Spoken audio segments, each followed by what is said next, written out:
Ça va être à nous. Oh bah oui, mais moi je dois aller au cabinet. On n'a plus le temps, on est à Oh l'antenne. mince, on y va. Bonsoir. Bonsoir.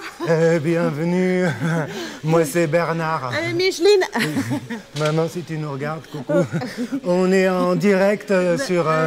c'est sur quelle chaîne de nouveau sur la Cité du Train. On est en direct de la Cité du Train ce soir. Oui. On est très content de vous avoir avec nous parce qu'on avait quelque chose de très important à vous demander. Parce que, bon, avec, vous savez, depuis que, bon... Oui, quand ça a commencé, nous, on était ici. Forcément, parce que... Alors, on est resté là. On n'était pas tout seul, hein, non. Il y avait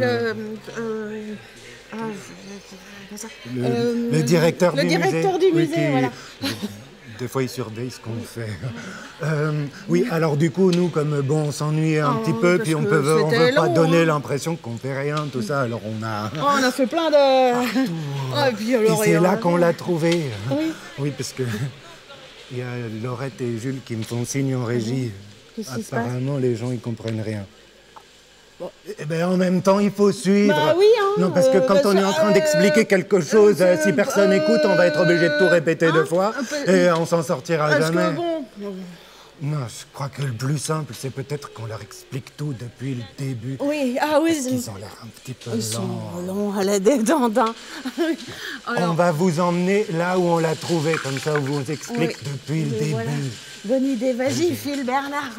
Oui, parce que quand on l'a trouvé, alors nous, déjà, on l'a lu, on l'a relu, et là, on s'est dit, oh là là, c'est pas en temps normal, d'accord, mais là, c'est pas possible. Alors, du coup, on s'est dit, oh ben, il va falloir qu'on demande aux gens leur avis, parce que nous, on ne prendra pas cette décision. Non, c'est pas possible, parce que c'est quand même très, très important.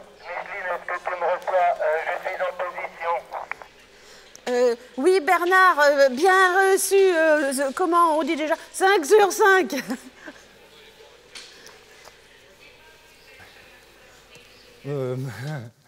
On est devant le fourgon postal.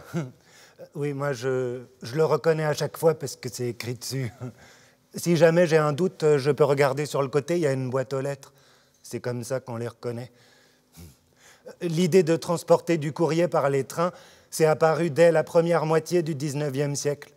C'est les Anglais les premiers à transporter des lettres par le train en 1838. C'était déjà eux les premiers à inventer la machine à vapeur, à développer les locomotives, tout ça. Il en faut toujours un pour frimer et dire oui, ben c'était nous les premiers. En France, il faut attendre le 1er août 1842. Sur la ligne Strasbourg-Bâle. Oui, c'était... Parce que nous aussi, en Alsace, on aime bien être les premiers pour plein de choses.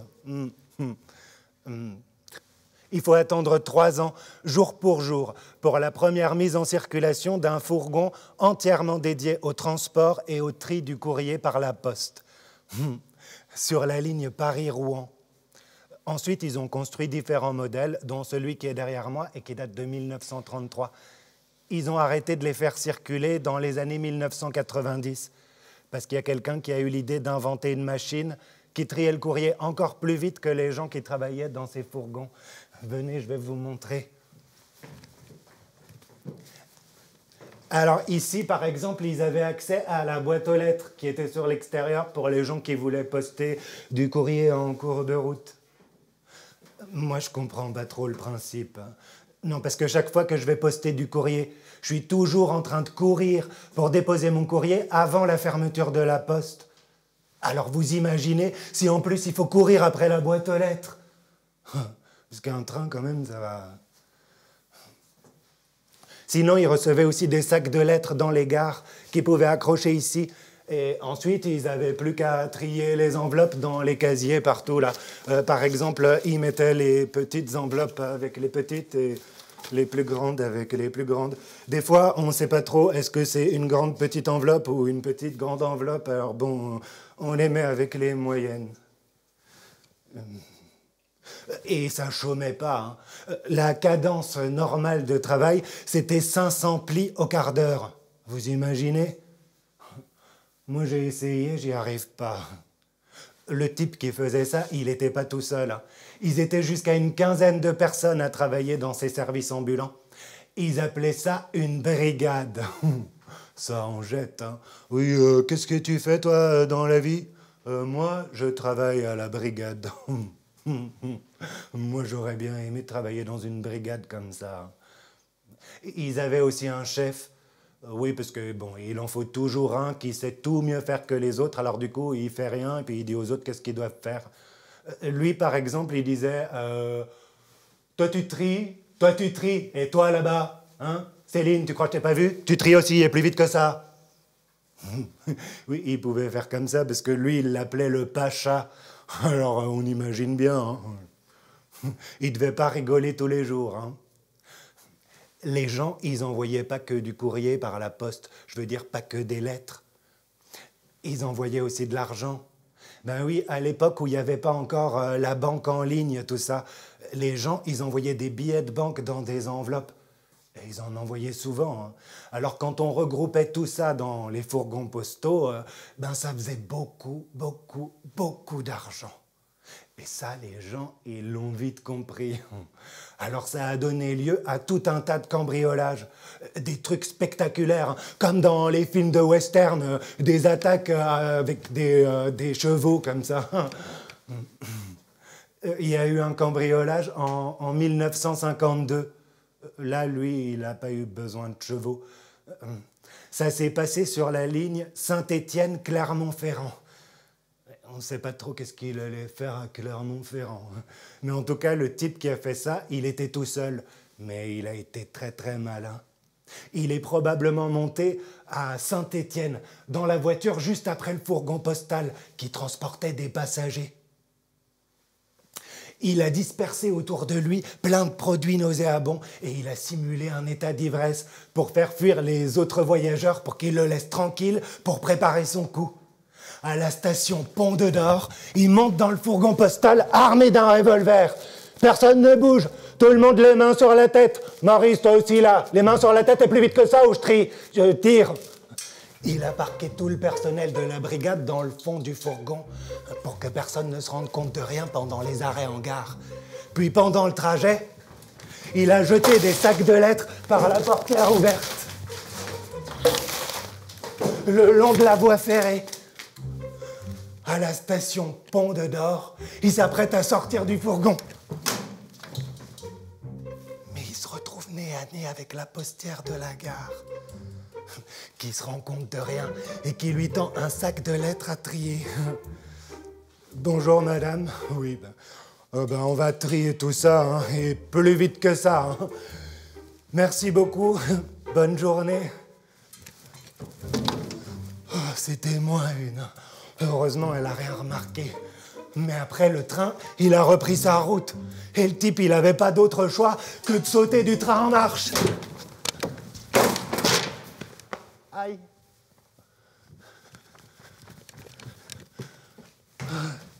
Je ne ferai pas un cambriolage tous les jours, hein. Moi je vous le dis, c'est fatigant.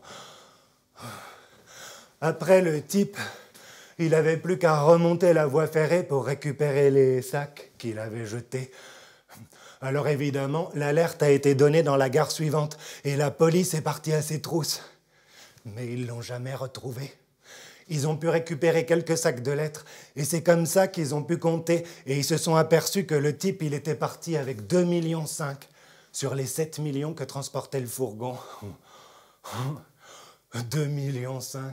Même en ancien franc, ça fait beaucoup d'argent. Hein. À l'heure qu'il est, Le type, il doit se la couler douce avec un cocktail sur une plage paradisiaque à la Baule ou à la Grande Motte, un truc comme ça. Heureusement, il n'a pas volé notre trésor. C'est ici qu'on l'a trouvé. Comme on vous l'expliquait tout à l'heure, Micheline et moi, comme on s'ennuyait un petit peu dans le musée, tout ça, on s'est dit qu'on allait faire un peu de ménage. Parce que ce train, quand il est arrivé dans le musée, il était rempli de bric-à-brac qui n'avaient jamais été rangés. Alors nous, on a poussé les cartons et c'est là qu'on est tombé sur un sac de lettres. Rempli de lettres, jamais arrivé à destination. Moi, quand j'ai vu ça, ni une ni deux, je me suis dit « Bernard, ça c'est une mission pour toi. Et il est temps de prendre tes responsabilités. Tu vas intégrer la brigade et tu vas trier et distribuer ce courrier à tous ces pauvres gens qui l'attendent depuis tellement d'années. » Oui, moi je suis comme ça. Quand il faut aider son prochain, je réfléchis pas, je fonce. Alors, avec Micheline, on a trié tout ce qu'on a pu. Et à un moment, on est tombé sur une grande enveloppe, assez épaisse, qui semblait contenir un livre ou quelque chose comme ça. Dessus, il y a écrit « Martha à Mulhouse ». Ils sont rigolos, les gens. Martha à Mulhouse. Il n'y a pas de nom de famille, il n'y a pas d'adresse. Comment est-ce qu'ils veulent qu'on la retrouve? On va faire quoi? On va aller comme ça, arpenter toutes les rues de la ville à la recherche d'une Martha qui attend son courrier? Et si on le donnait à la mauvaise Martha? Si on se trompait? Qu'est-ce qu'on va nous dire après à la poste? Mais qu'est-ce que c'est que ce travail? Mais qu'est-ce que vous avez fait n'importe quoi? Qui est-ce qui vous a qui, hein? Qu'est-ce que c'est que ça? Moi, je veux voir votre responsable. Je suis pas content. Oui, ils peuvent dire ça à la poste. Et après, ce sera de notre faute et on ne peut pas laisser faire ça. Alors du coup, on n'a pas eu le choix. Il a fallu qu'on l'ouvre. Juste pour voir s'il n'y avait pas des informations sur le destinataire à l'intérieur. Et dedans, on a trouvé ce journal. Le journal de Madeleine. C'est un journal intime. C'est secret, les journaux intimes, ça se lit pas. Ça raconte l'histoire de Madeleine, qui était infirmière à Langres dans les années 1940. Oui, parce qu'on a été obligé de le lire, hein, mais c'était pas de la curiosité, c'était juste pour voir s'il n'y avait pas des informations à l'intérieur. On n'est pas comme ça, Micheline et moi. C'est une histoire tellement belle, c'est une histoire d'amour. Ça raconte sa rencontre avec Paul et toute leur vie ensemble. Je l'ai lu, relu, je le connais presque par cœur à force de le lire. Mais c'était juste parce qu'on voulait être vraiment sûr de ne pas avoir loupé une information. Non, les journaux intimes, ça doit rester secret et on ne peut pas le raconter à tout le monde. Hein. Mais en même temps, si on ne vous explique pas tout ce qu'il y avait dans ce journal, vous n'allez rien comprendre. Tout a commencé à Langres, là où ils se sont rencontrés. On va rejoindre Micheline. Alors, comment ça marche, ça? Micheline? Allô? Tout de suite, nous rejoignons notre envoyé spécial en direct de Langres, Micheline. Micheline, c'est à vous. Oui, Bernard, je vous reçois. Nous sommes en direct là à Langres. Merci, Bernard.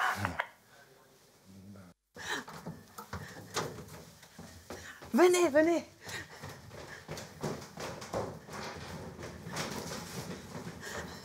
Voilà, alors nous sommes ici à bord de la Crème-Zouille, le premier train à crémaillère de France. Alors, bon, Crème-Zouille, c'est vrai que c'est un nom un petit peu bizarre, alors moi j'ai fait des recherches.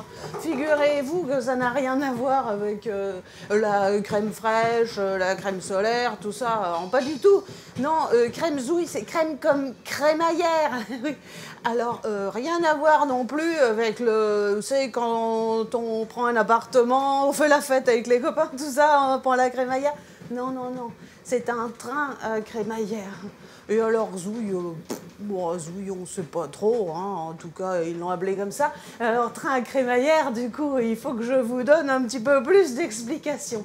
Parce que ce qu'il faut savoir, c'est qu'ici, à Langres, il y a le... Et après, il y a bon, alors forcément, du coup, ça ne marche pas. Avec un train normal, en tout cas, on ne peut pas, parce que ça... Alors, bon, pour être plus clair, il y a la ville basse et la ville haute. Et alors, il y a 132 mètres de dénivelé sur à peu près 1500 mètres. Alors, évidemment, avec un train normal, c'est pas possible, hein, parce qu'il redescendrait comme ça, parce que forcément, un train, ça a les pneus lisses. Alors, du coup, il y a un gars qui s'est dit « Oh, bah, vous inquiétez pas, moi, je vais faire un truc, ça va s'appeler un train à crémaillère. » Parce que, normalement, un train, bon, alors, il y a 2 roues qui roulent sur 2 rails, hein, voilà, c'est assez basique. Et alors là, le gars, il a fait sous le train une 3e roue avec des dents. Et entre les 2 rails, il a fait un 3e rail avec des dents aussi. Alors du coup, comme ça, pour monter le train, les roues avec les dents, comme ça, les dents se prennent dans les dents du rail du milieu, et ça permet de monter. C'était ingénieux parce que du coup, enfin pour vous donner une image, c'est un petit peu comme les manèges à sensation, hein, dans les parcs d'attractions, quand on monte comme ça, tout doucement, ça fait clic, clic, clic, clic, clic. Là, on se dit, oh là là, moi, pourquoi je suis montée là-haut? Moi, j'aurais pas dû. Et c'est alors, on arrive en haut, comme ça, et il y a ce moment où ça bascule, et là, ouais, on descend, et là. Bon, là, c'était pareil. Enfin, non, pas tout à fait, parce que le train, il redescendait à vitesse normale, hein, c'était pas tout à fait la même chose quand même. Mais bon, voilà, alors ça, c'était pour vous donner des explications. Moi, je trouve qu'après, au niveau déco, c'est assez sobre ici. Moi, j'aurais bien vu des petits rideaux beiges, ou... Bon, ils n'ont pas fait, hein. Ah, par contre, il faut que je vous montre autre chose. Il y a un vélo dans le train. Alors, bon, alors comme ça, je vois pas très bien à quoi il peut servir parce que c'est un petit peu compliqué, quoi. Et puis surtout, moi, je me suis demandé pourquoi un vélo dans un train. À un moment donné, il faut choisir son mode de transport, hein, le vélo ou le train, mais les deux, c'est pas utile, hein. Et on m'a expliqué qu'en fait, c'était le vélo du curé de Langres. Oui, parce que le curé, il habitait en haut, dans la ville haute, et tous les jours, il allait à la ville basse pour aller voir ses fidèles. Et alors, bon, quand il avait fini, quand il avait fait sa tournée, qu'il avait vu tout le monde, alors, avant de repartir, il passait par le bistrot de la gare, histoire de se jeter un petit godet, quoi. Et alors, du coup... il parlait avec les gens, tout ça, et puis il se jetait un 2e godet, et puis de godet en godet, le curé, alors après pour ressortir, et puis du coup il pouvait plus remonter à vélo, le curé, forcément. Alors, qu'est-ce qu'il faisait? Il venait s'installer ici, dans la Crème-Zouille, et il remontait, il mettait le vélo là, sauf qu'après, quand il arrivait... il oubliait qu'il était venu à vélo. Alors il rentrait chez lui à pied et bien souvent les gens lui ramenaient son vélo. Alors du coup, le curé, quand il a rejoint son chef, quoi, du coup ils ont gardé le vélo ici pour avoir un souvenir de lui, tout simplement. Voilà. Mais bon, revenons plutôt à nos affaires, à ce qui nous amène ici. Parce que c'est ça le plus important. Alors là, nous sommes en juillet 1940, en gare de Langres. Madeleine s'installe sur la banquette en bois. Elle prend ce train presque tous les jours pour aller au dispensaire où elle travaille, où elle est infirmière. Alors, un matin, un beau jeune homme vient s'installer en face d'elle. Il est beau, il est grand, il est élégant. Et alors, il la regarde avec insistance. Elle a fait beaucoup rougir parce que, du coup, elle n'ose pas trop le regarder. Mais dès qu'il la quitte du regard, c'est elle qui le dévore des yeux. Et alors il y a comme ça ce petit manège où c'est lui qui regarde, alors elle regarde de l'autre côté. Oh là là. Et alors, ce petit manège va durer quelques jours, où ils sont assis l'un en face de l'autre, sans oser se parler. Et alors, un matin, alors que le train arrive à destination, le jeune homme s'apprête à sortir. Et au dernier moment, il se retourne et il lui dit « Je m'appelle Paul et je travaille dans l'administration. » Et elle lui répond « Je m'appelle Madeleine, je suis infirmière au dispensaire. » 3 jours plus tard, alors qu'elle sort de son travail, il est là, sur le trottoir d'en face, et il l'invite à boire un verre. Alors là, Madeleine était comme sur un nuage. Et oui, elle, la petite infirmière qui intéressait un homme de cette classe, alors là, lui, il était très cultivé, et elle ne savait pas grand-chose de la vie. Il avait 25 ans. Et il était diplômé d'une grande école d'administration. Alors, ils se sont revus quelques fois pendant les semaines qui ont suivi. Ils se parlaient beaucoup et parfois, il la raccompagnait à la sortie de son travail, il allait la chercher. Et alors, c'était très, très romantique, mais elle ne savait pas grand-chose de lui. Juste qu'il avait fait ses études à Paris et qu'il voulait y retourner. Et un soir, alors qu'elle sortait de son travail, elle a trouvé un petit mot dans le panier de son vélo. « Chère Madeleine, j'aimerais passer plus de temps avec vous. Je vous invite à venir avec moi à Paris pour vous faire découvrir toutes les merveilles de cette ville. J'espère que vous pourrez vous libérer de vos obligations. J'ai hâte de vous entendre me répondre, votre dévoué Paul. » Oh là là. Qu'est-ce que j'aurais aimé trouver un mot comme ça dans le panier de mon vélo.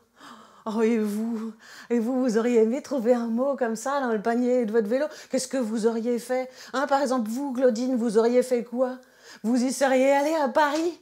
Oh, parce que moi, j'y serais allée tout de suite. Ah oui, alors ça, c'est sûr. Ah oui, parce que... Non, parce que moi, j'ai jamais... oui, parce que je suis... Enfin, moi, je voudrais bien, hein, mais... Enfin... Alors, moi, j'aimerais bien savoir si elle a accepté l'invitation. Alors, on va demander à Bernard. Alors, comment ça... Ah oui, il faut appuyer. Oui. Bernard, dites-nous, est-ce que Madeleine a accepté cette invitation à Paris? Est-ce qu'elle s'y est rendue, Bernard? Oui, Micheline, affirmatif. Elle a accepté l'invitation. Nous sommes en ce moment même à Paris sur ses traces. Nous sommes devant la ligne de Sceaux. Ça n'a rien à voir avec les Sceaux ou les... ni les Sceaux. Non, c'est la ville de Sceaux, au sud de Paris. Oui, c'est une des plus anciennes lignes de banlieue parisienne. Aujourd'hui, ça a été remplacé par la ligne B du RER. Le décor de l'époque était bien différent de ce qu'on trouve aujourd'hui dans le RER. Venez, je vais vous montrer.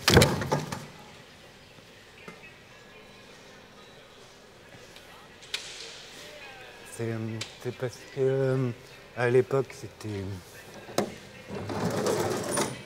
C'est par là. Alors on peut voir sur le panneau des stations, au départ ça reliait la place d'Enfer-Rochereau au sud de Paris jusqu'à la ville de Sceaux. Puis au fil des décennies, ils ont prolongé la ligne de part et d'autre pour améliorer l'offre, notamment jusqu'au cœur de Paris. Apparemment, ils sont même allés jusqu'au Luxembourg. La première mise en circulation, c'était en 1846. Ensuite, ils ont électrifié la ligne dans les années 1930 avec la mise en circulation des premières voitures de type Z, comme celle dans laquelle on se trouve. Alors, l'électrification des lignes, ça a changé beaucoup de choses dans l'utilisation de ces trains. Un peu comme pour le métro, ça a simplifié l'accès. Il n'y avait plus de contrôleurs à l'entrée des trains, les portes étaient automatiques. Il faisait 153 voyages par jour. Alors forcément, ça a entraîné une explosion de sa fréquentation. Et alors pendant la Seconde Guerre mondiale, comme il y avait des restrictions sur l'utilisation des voitures et de l'essence, il y avait encore plus de monde qui prenait les transports en commun. Par exemple, en 1943, il y avait 47 millions de passagers sur cette ligne. Vous imaginez? Mais pas la même journée, hein, sur toute l'année. Mais moi, j'ai fait le calcul. Si on divise les 47 millions par 365 jours, divisé par 153 voyages par jour, ça fait 842, avec un train qui fait une longueur de... Ça fait 10 passagers au mètre carré. Ben, ça devait être confortable. Hein.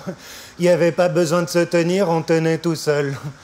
Un peu comme aujourd'hui, quand on prend le RER, finalement. Mais alors là où je comprends vraiment pas comment ils s'organisaient, c'est pour ça.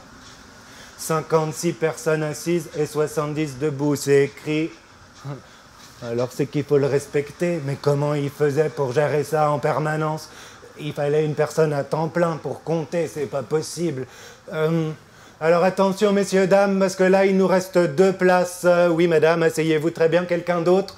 Monsieur, très bien, c'est parti, on va continuer. Alors attention, parce qu'à la prochaine station, il y en a 3 qui descendent là-bas, 5 qui montent ici. Alors ça fait 58, je suis désolé, mais là, on est complet. 58, ça va pas aller. Il faut vous lever, s'il vous plaît. Vous aussi, vous vous asseyez très bien debout. Madame, vous avez pris votre décision, vous descendez à la prochaine station ou à la suivante. Parce que là, vraiment, c'est pas pour vous mettre la pression, hein, mais il faut qu'on commence à s'organiser. Alors, faut arrêter de tergiverser et il faut prendre une décision rapidement.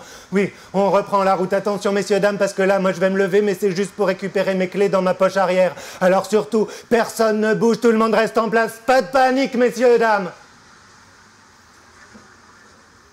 Non, mais ça devait être compliqué. Hein.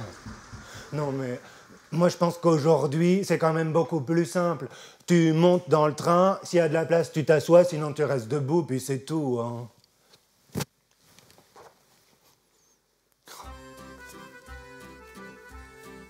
C'est à l'automne 1940 que Paul et Madeleine sont venus à Paris.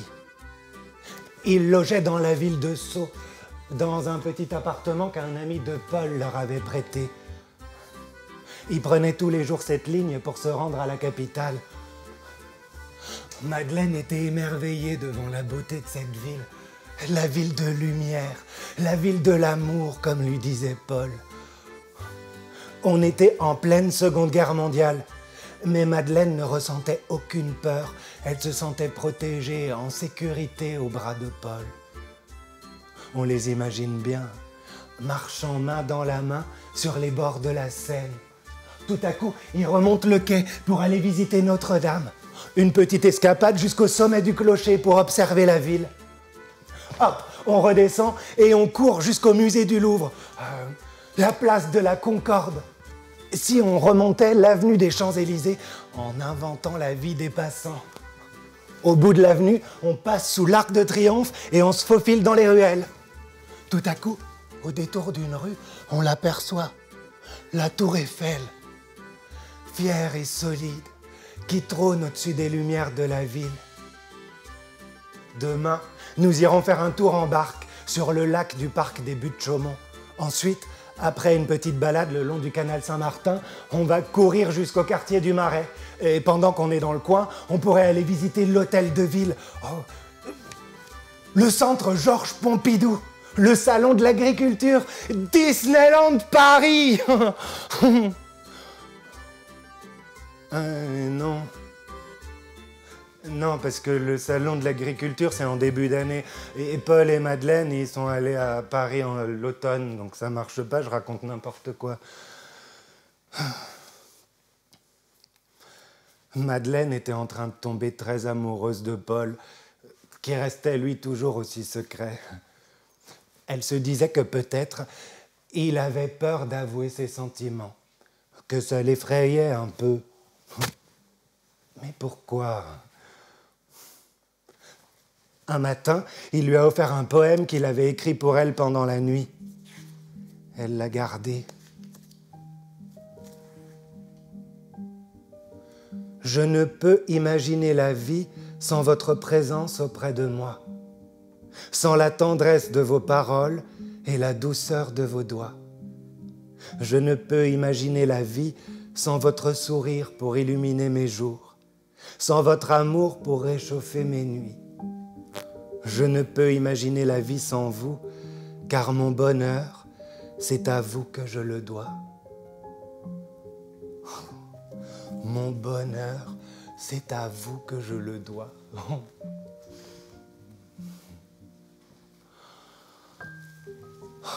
Elle en était sûre.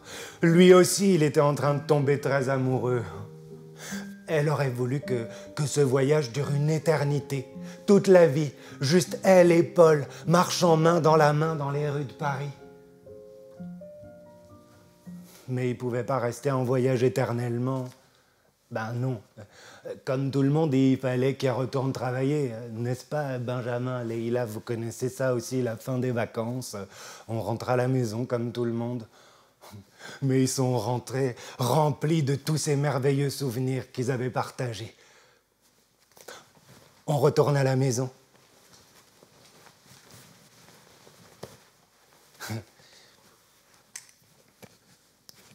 Micheline, on rentre à Langres. Rendez-vous gare de l'Est pour le prochain départ. Bien reçu, Bernard. Je suis devant l'Iroquois. Et oui, alors nous voilà devant l'Iroquois, hein, parce que c'est un peu comme sur la tête d'un Iroquois, finalement. Oui. Alors, moi, j'ai bien compris pourquoi on l'appelle l'Iroquois, mais moi, ce que je voulais savoir, c'est ce que c'était que ce machin et à quoi ça servait. Alors, on m'a expliqué que c'était un radiateur. Alors là, je n'ai pas bien compris, hein, parce que chez moi, les radiateurs, on les met à l'intérieur, on les met pas dehors. Mais on m'a dit c'est un radiateur pour refroidir, Micheline. Alors là, moi j'ai encore moins compris, parce que pour moi, les radiateurs, et d'une, on les met à l'intérieur, et puis surtout c'est pour chauffer, c'est pas pour refroidir. Mais on m'a expliqué que pour ce train-là, on a besoin d'un radiateur pour refroidir le moteur qui est là. Venez voir. Là, il y a le moteur du train et figurez-vous qu'il est dans le compartiment du conducteur. Alors, le conducteur, il est juste à côté là. Et alors, il a l'odeur, il a le bruit, la chaleur, etc. Enfin, alors, à mon avis, ça devait être une sacrée galère, hein, de conduire un train comme ça. Mais moi, je me suis rendu compte que de l'autre côté, il y avait aussi une cabine de conducteur qui était beaucoup plus confortable, parce que c'était juste le compartiment bagages. Alors, je dis, bah, pourquoi il y en a deux? Moi, je ne choisirais pas ce côté, hein, à leur place. On me dit, oui, mais alors on prend ce côté pour aller dans ce sens et ce côté pour aller dans ce sens. Alors qu'il suffisait de faire une manœuvre et faire demi-tour. Bon, bref. Alors, en tout cas, l'Iroquois, on l'appelle comme ça, et c'est un autorail Renault. Alors, je dis, ah oui, alors ça, moi, je connais, hein, Renault. Renault, c'est m'a filé une baigne, m'a filé un marron, gna gna gna, tout ça, ce béton. Et après, je me suis dit, ah ben non, ça c'est pas possible, hein, parce que Renault, il n'était pas né quand ils ont construit le train. C'est là que j'ai compris que c'était l'autre Renault. Ah oui, ma cabane au Canada, Puis c'est, bah non plus, parce que du coup, le train, il n'était pas construit quand Lynn Renault, elle chantait. Alors, c'est pas ça. En fait, non, c'est juste le constructeur automobile qui ne faisait pas que des voitures, parce que des fois, il devait s'ennuyer un peu, alors il faisait aussi des trains. Voilà. Mais en tout cas, moi, je vous emmène voir de l'autre côté. L'autre cabine, vous allez voir. Le confort dont je vous parlais tout à l'heure. Voilà. Alors ici, on avait beaucoup plus de place, il n'y avait pas de problème de mauvaises odeurs avec le moteur, de chaleur, etc. D'ailleurs, moi, je pourrais même vous montrer comment ça fonctionne parce que j'ai suivi une formation et je sais conduire ces trains-là. Mais là, aujourd'hui, on ne peut pas parce qu'il y a... il y a un train juste devant, alors on ne peut pas. Donc moi, je vais aller directement dans la partie passager où je vous retrouve. Allez.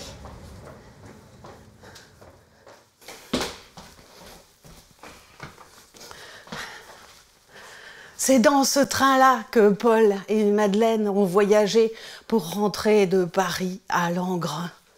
Ouais. Et après leur séjour à Paris, ils se sont vus presque tous les jours parce que Madeleine logeait dans un petit appartement au rez-de-chaussée de la maison d'une dame âgée. Alors oui, le logement était modeste, mais ils pouvaient s'y retrouver très souvent en amoureux. Ouais. Parfois, Madeleine trouvait Paul un peu étrange, comme s'il se cachait de quelqu'un ou de quelque chose.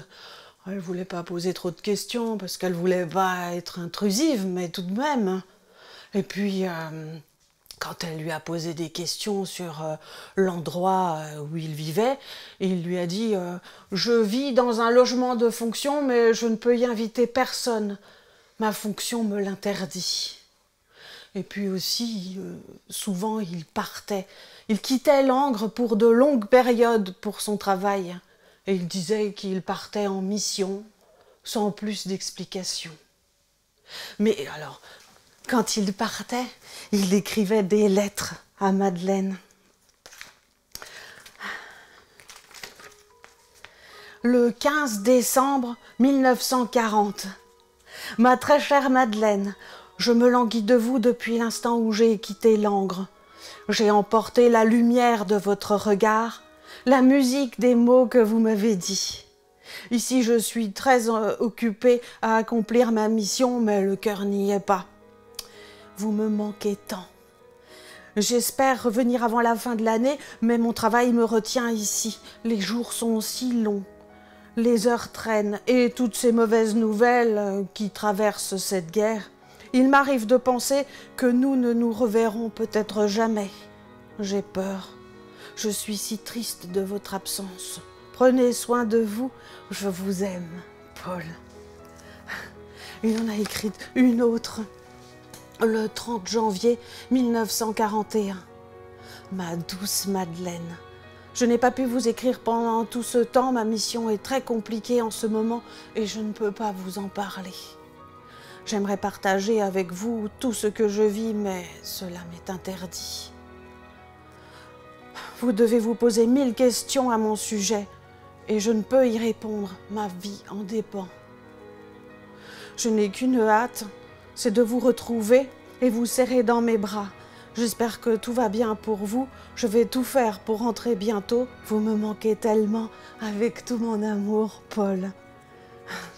Et alors, quand ils revenaient, leur histoire d'amour reprenait aussitôt. Ils étaient tellement amoureux. Paul est reparti.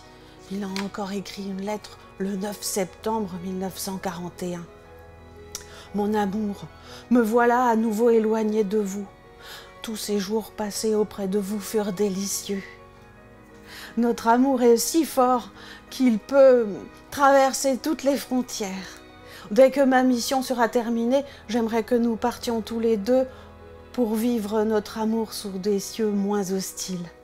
Nous pourrions peut-être retourner à Paris, qu'en pensez-vous? Nous étions si heureux là-bas. Nous nous sentions libres. Parfois, je pense à tout quitter, à déserter, à me cacher. Cette guerre n'en finit pas. Vous êtes mon seul espoir, et c'est en pensant à vous que je trouve ma force. Vous êtes le soleil de ma vie. Je vous serre très fort près de moi. Je vous aime, Paul. Ouais. D'ailleurs, ils sont retournés à Paris en juillet 1942. Ouais. Paul était différent quand il était loin de son travail. Madeleine le sentait plus libre. Alors la ville avait bien changé, hein. Depuis leur premier séjour, il y avait des soldats allemands partout, mais ils étaient quand même heureux d'être ensemble. Alors cette fois-ci, ils logeaient dans un petit hôtel à Montmartre. Et un soir, Paul est sorti pour retrouver un ami, et quand il est rentré, il était très affolé. Et il lui a dit « Madeleine, nous devons quitter cette ville le plus vite possible. » Pourquoi? Les Allemands organisent une rafle de Juifs dans les prochains jours. Paul savait que Madeleine était juive. Alors le lendemain matin tôt, ils sont repartis pour Langres. Madeleine n'en pouvait plus de tous ces mystères. Elle avait besoin de comprendre et de savoir comment Paul pouvait être au courant pour cette rafle. Et c'est là, dans ce train, sur cette banquette, que Paul a avoué la vérité à Madeleine. Il lui a avoué qu'il était allemand et qu'il travaillait pour la Wehrmacht à Langres. Le reste du trajet s'est passé dans le silence. Paul était meurtri de honte de n'avoir jamais osé avouer sa vraie identité à Madeleine, et Madeleine était inquiète et désemparée. Quel avenir pour eux? Comment leur histoire allait pouvoir continuer? Elle était juive, lui allemand. Est-ce qu'ils avaient seulement le droit de s'aimer en pleine Seconde Guerre mondiale?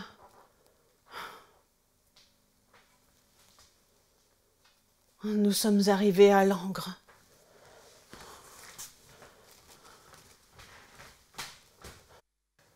De retour à Langres, Madeleine apprend par sa logeuse que le préfet de Haute-Marne a reçu l'ordre de rassembler le 19 juillet tous les juifs des deux sexes, de 16 à 45 ans, de tout le département. Madeleine est terrifiée. Avec l'aide de sa logeuse, elle se cache. Mais 4 jours plus tard, on apprend que les directives ont changé. Seuls les juifs d'origine étrangère sont concernés. Madeleine peut reprendre son travail au dispensaire. Cela fait plusieurs semaines qu'elle n'a pas vu Paul. Un soir, à la tombée de la nuit, on frappe à sa porte. Elle ouvre et découvre Paul, tremblant, qui se précipite à l'intérieur de l'appartement. Il lui annonce qu'il a pris une grande décision. Il déserte l'armée allemande. Il veut se rendre en zone libre, mais il attend le moment propice pour le faire. Il a besoin d'elle pour le cacher. Madeleine est terrifiée à l'idée de ce qui pourrait leur arriver s'il se faisait prendre. Mais elle est tellement heureuse de le retrouver, elle accepte immédiatement. Pendant les semaines qui suivent, tous les soirs, en rentrant du travail, elle le retrouve chez elle, dans ce cocon, cet écrin protégé de tout, dans lequel ils peuvent vivre leur amour librement. Au courant du mois de mai 1943, Madeleine fait un malaise au dispensaire. Sa collègue qui l'examine lui annonce la nouvelle. Elle attend un enfant de Paul.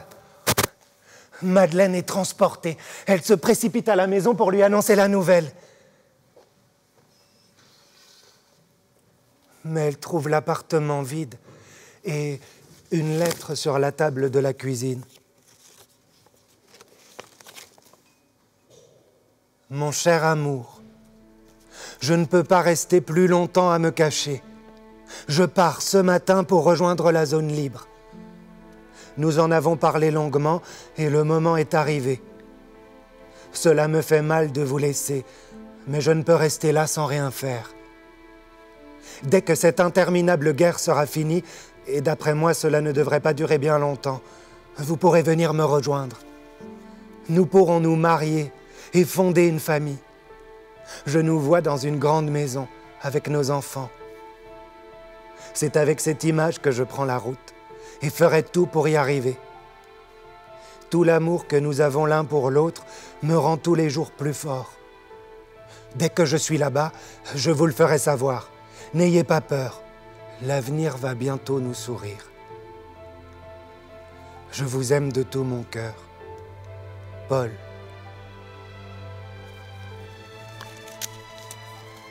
Quelques semaines après le départ de Paul, tout le personnel du dispensaire est réquisitionné pour soigner des blessés de guerre qui arrivent dans des voitures sanitaires en gare de Langres. Depuis leur création, et encore aujourd'hui, les sociétés de chemin de fer français et la SNCF ont toujours eu comme importante mission de s'occuper des populations en temps de crise.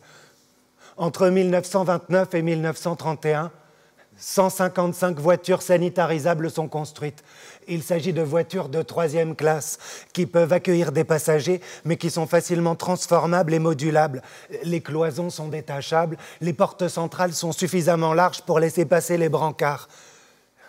Et ils peuvent accueillir jusqu'à 30 blessés couchés.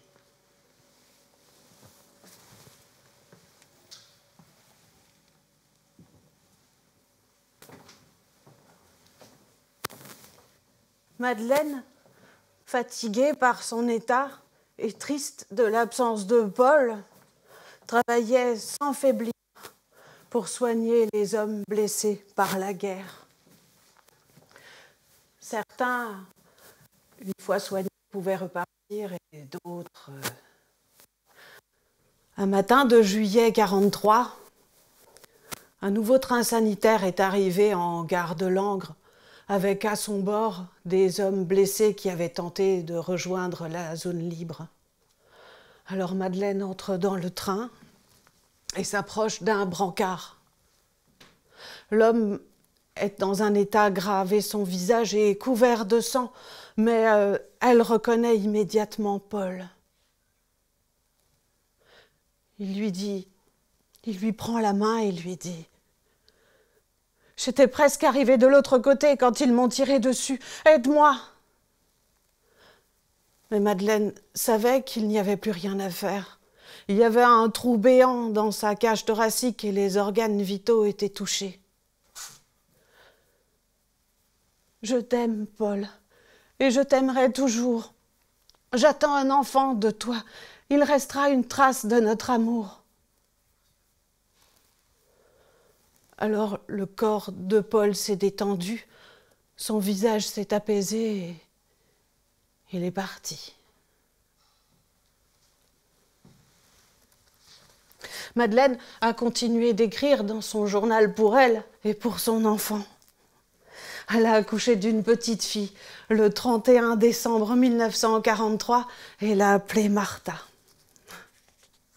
20 janvier 1944, on entend dire que les autorités allemandes organisent bientôt une rafle de juifs. Puis plus rien. Et quelques pages plus loin, on voit une autre écriture. 27 janvier 1944. Là, dans cette gare au sol glacé, ils ont piétiné sans comprendre. Là, ils ont attendu sans poser de questions. Ils se parlaient tout bas, entre eux, sans rien apprendre. Le temps des petites lumières jaunes. Ils ont reçu des coups de matraque sans broncher. Ils ont courbé la tête sous les aboiements et les injures sans répliquer. Ils ne savaient où poser leur regard comme soudain dévêtus, avec seulement leur petite lumière jaune. Ils se sont mis en marche sans se retourner. Personne n'était venu leur dire adieu. Pas un ne tenta de s'échapper du troupeau. Jadis ancien troupeau qui traversait la mer à pied sec. L'une d'entre ce troupeau, toute jeune, si jeune, qui portait entre ses bras un paquet mal ficelé, au détour duquel lança le paquet mal ficelé vers une femme immobile, qui, tremblante, se tenait là et regardait sans comprendre la cohorte des petites lumières jaunes. La femme, c'était moi.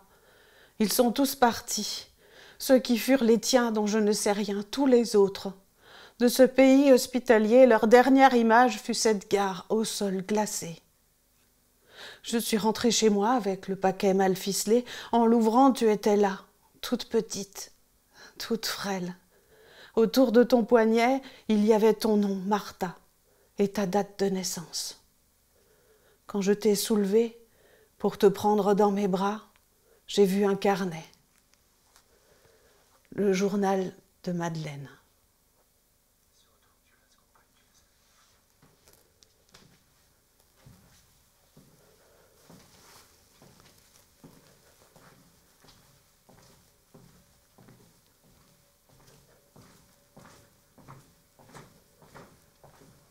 Cette femme a continué d'écrire dans le journal de Madeleine.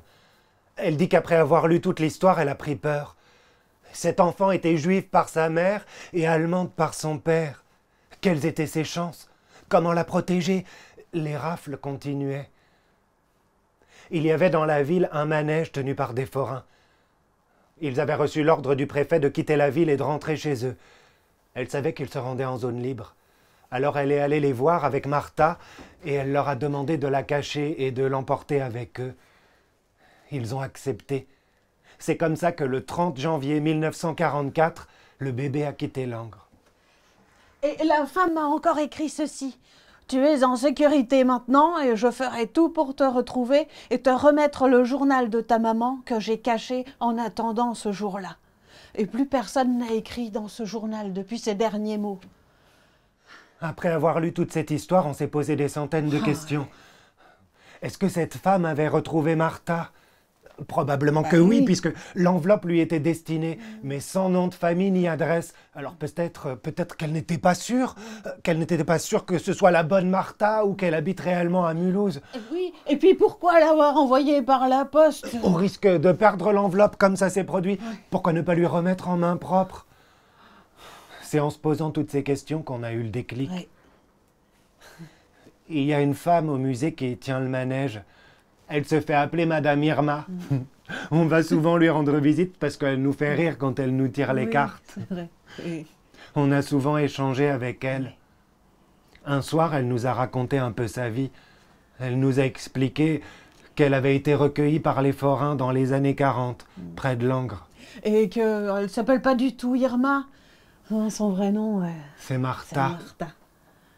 On a tout de suite compris que c'était elle. Elle vit dans cette roulotte depuis plusieurs années.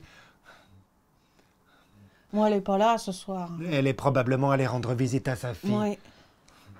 Bon, alors maintenant vous connaissez toute l'histoire. Vous savez qui est Martha, vous savez où elle habite, alors qu'est-ce qu'on fait? Oui, faut nous aider, nous on a besoin de vous, on peut pas prendre cette décision tout seul. Faut qu'on choisisse. Est-ce qu'on lui donne ce carnet parce que quand même c'est de notre responsabilité, on l'a entre les mains, il faut lui remettre. Oui, elle a le droit de savoir. C'est important de savoir d'où on vient, mais quand même... Mais en même temps... À son âge, le cœur, vous savez, tout ça, ça peut faire un choc quand on découvre tout d'un coup. Elle a presque 80 ans. Et paf, comme ça, d'un seul coup, crise cardiaque par terre. Et on va dire quoi? On va dire que c'est de notre faute. Oui, qu'on l'a pas laissé finir sa vie tranquille. Mais pourquoi elle était très bien comme elle était? Pourquoi vous lui avez donné ce carnet? Vous êtes complètement irresponsable. Alors peut-être qu'en fait, on lui donne pas. Bah non, mais On le remet là où on l'a trouvé, on le range dans l'enveloppe. Comme si de rien n'était. Au fond du sac. Chut, vous êtes au courant de rien, on vous a rien dit. Mais alors... Si quelqu'un découvre qu'on savait, qu'on n'a pas dit qu'on savait, et alors ils vont venir et vont nous dire mais qu'est-ce que c'est que cette histoire, Micheline, Bernard, on sait que vous saviez que vous n'avez pas dit que vous saviez, qu'est-ce que c'est que ce travail de la Poste, c'est complètement irresponsable, c'est n'importe quoi, vous êtes virés. Oui, parce qu'ils peuvent nous dire ça. Oui, parce qu'on n'est pas en CDI. Non, on est des intermittents du fourgon postal. Oui, c'est ça, des intermittents du fourgon. Non, alors, alors peut-être qu'en fait, il faut quand même lui donner. Oui. On ne sait plus. Qu'est-ce qu'ils disent, les gens Ils ont l'air plutôt partants pour lui donner. Ouais. C'est un peu ce qu'on pensait, nous. Oui, on n'osait pas trop, mais... mais là, maintenant, c'est bon. Alors parce là, c'est bon. Oui, parce que s'il arrive quelque chose, on dira c'est pas nous. Non. On a pris la décision tous ensemble. Voilà. Donc on est d'accord. On lui donne, on lui laisse. On le met là, on lui sur la table. Comme un cadeau. Oui. Allez. On lui dépose juste. Voilà. Et puis nous, on y va parce qu'on a du boulot encore. Ben, on repassera peut-être quand même demain pour vérifier que tout va bien. Allez. On a encore du courrier à trier. Alors, on y va. On retourne au fourgon, on termine le tri, on distribue tout. Allez, c'est parti. Allez. Au revoir. Merci beaucoup. Au revoir. Bonne soirée à vous tous.